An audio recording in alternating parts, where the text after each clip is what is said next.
This Family Life News podcast is made possible by the support of listeners like you.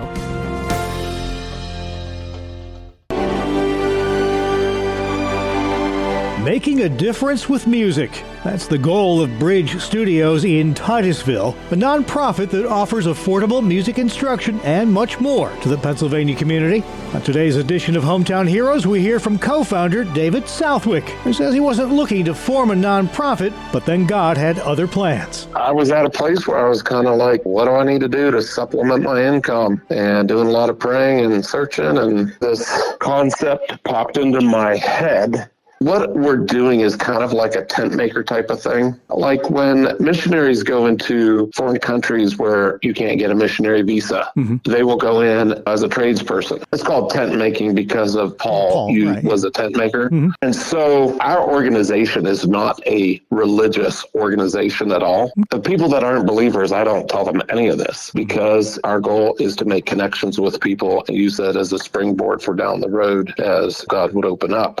So this is not a Christian organization per se, although I am a pastor. And, when this thought came to me as I prayed, I submitted it to my wife and to the leadership, the people that pray for us, and it just green light, green light, green light, green light. And this is where I'm like trying to find a way to make money, not start a nonprofit that I'm going to have to invest money that I didn't have.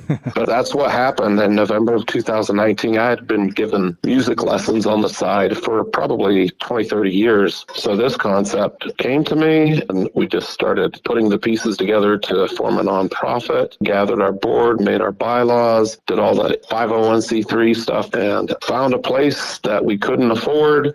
And our first donor was a lady who was on SSI, and she was saving her COVID money to buy a car, and she gave us $3,000. Wow. And that was our first gift. Our vision really is to use music and music education as a connection to people. I had done some research on hope and how hope can help you heal. Read a couple of books about hope and the connection between purpose and plans and achievement and accomplishments and how those are just little building blocks of hope. And so we're using music to do that. Probably 80% of our students might be kids, and then the other would be adults. So we're using music to do that. And our mission statement is connecting people to purpose through music. Through the history of humanity, it has shown itself to be kind of magical. That just connects people in ways that really nothing else can. Yeah, there's all kinds of benefits. One, when you're a believer and you realize, people are valuable, then whatever touch point you have, whatever gift you have, in my case, it's music. In our instructor's case, it's music. Then we get to use music to make connections with, a lot of kids and say, hey, you know what? Good job. Celebrate them, their accomplishments, but also say, hey, you have value, you have worth. And, sometimes we have just good conversations with kids that are struggling with depression or bullying or just family life. All kinds of issues, and it's just a contact point. Shane Lopez, in his book called Making Hope Happen, he says sometimes it's just one adult that believes in a kid that can make all the difference in the world for them to have hope. Absolutely. And when God said to Moses, what's in your hand, Moses? We're using what's in our hand.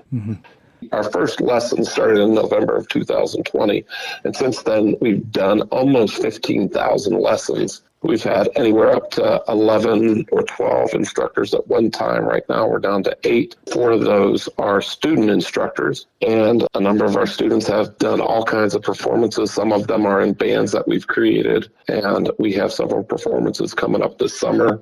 We have a summer music camp for 8 to 10-year-olds. It's just kind of what can you think about with music and see if we can do it with them. And here you are about 5 or so years down the road, and if you look back in that rearview mirror to how this started to unfold, really kind of in ways maybe you didn't originally envision it. Well, yeah. I mean, we've been, part of prayer groups that have been praying for God's blessings economically. A lot of our regions in your radio network are struggling economically. We're a small little area, big struggles, and we've been praying for the economy and for our businesses for years. I never would have thought that God would have placed me in a position where I'm trying to find money resource for myself, but here I am providing a nonprofit place for other instructors to increase their livelihood. That was something that wasn't expected, but it just blesses me to be able to say, hey, here's an opportunity here. You can teach here and supplement your income. So you've grown this to where you have, like you mentioned, a summer camp and all of that. And you really touched on a very key point. Kids these days are subjected to so many negative things. So just being that one positive voice or one positive small part of their life with music really can be huge. It is. I mean, there's all kinds of scientific studies about just what music itself does when someone is learning music. So you have that. And then plus just the soul level of how it can be used to reduce depression, anger, anxiety, and physical pain, honestly. But then you have just someone who's being a friend, making connections. You just can't say enough of the potential if you're looking for the opportunities to encourage people. And I've talked to our instructors about this, that it's not music for music's sake. We're not trying to get them into districts or get them into this performance level.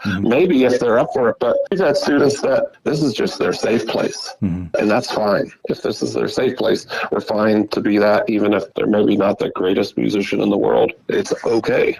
It's got to be quite gratifying just seeing those small but yet huge victories. Yeah, you find out, what, God really loves people, and you get to be a part of that. Our goal is to let our light shine, but at the same time, we're not going to stick a flashlight in somebody's eyes. Yeah. I tell people that Jesus isn't in our bylaws, but he's in me. If I was working in a newspaper, if I was working in a fast food place, wherever I was working, you know what? If Jesus is in me, then I'm letting his kingdom flow through me in whatever way, shape, or form he could do it. That's David Southwick, co-founder of Bridge Studios, a nonprofit bringing affordable music instruction and a lot more to Titusville, Pennsylvania. Please join us again next time as we search for your home, your town, your hero. It's Hometown Heroes on Family Life. Thank you for listening to this Family Life News podcast. If you've been encouraged by what you've heard, please share it with others and click the subscribe button to automatically receive future episodes. Family Life is a listener-supported ministry. Podcasts like this are made possible by your financial partnership. Find out more at familylife.org.